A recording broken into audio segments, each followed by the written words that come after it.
Knoglerne, det er det, som danner vores skelet, og det er dem, som beskytter de indre organer.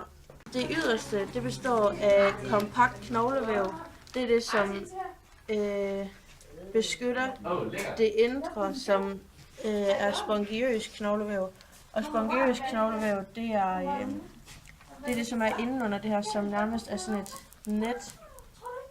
Og det er det, som holder sammen på vores knogler. Og inden under det, så er der noget, der hedder rød knoglemarv, og det er det, som danner blodlegemer. Vores knogler, de er et depot for calcium, eller for kalk. Og vi har både nogle nedbrydende og nogle opbyggende celler inde i vores knogler. Så er der både noget, der hedder flade knogler, rørknogler og uregelmæssige knogler. Rørknogler, det er fx det, som man kan se her, lårbenet.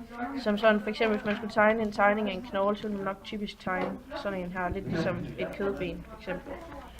Og flade knogler, det kan fx være det, som vi har i vores kranie, og vi har det i skulderbladet og vores bækken.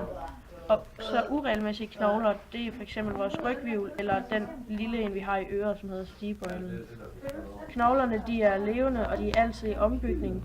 Det vil sige, at hver gang du bevæger dig, så bliver dine knogler stærkere. Så hvis fx du har været sengeliggende i en uge, så er dine knogler ligesom blevet nedbrudt, eller ikke på en uge, men så er de måske blevet lidt svækket, fordi at knoglerne, de bliver stærkere, når der ligesom kommer noget vægt på dem.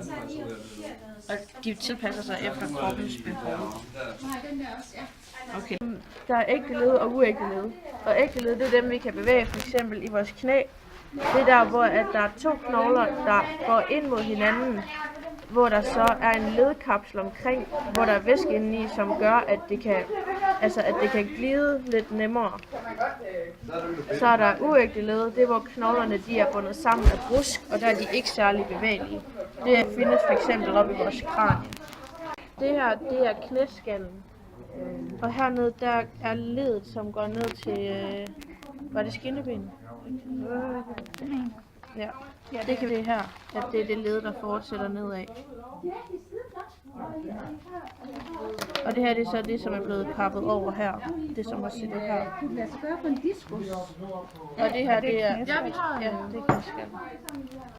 Det her, det er et eksempel på en af de uregelmæssige knogler, som det her, det er rygsøjlen, hvor man godt kan se, at i forhold til en rørknogle, så er den her rygsøjle nok lidt mere spøjs.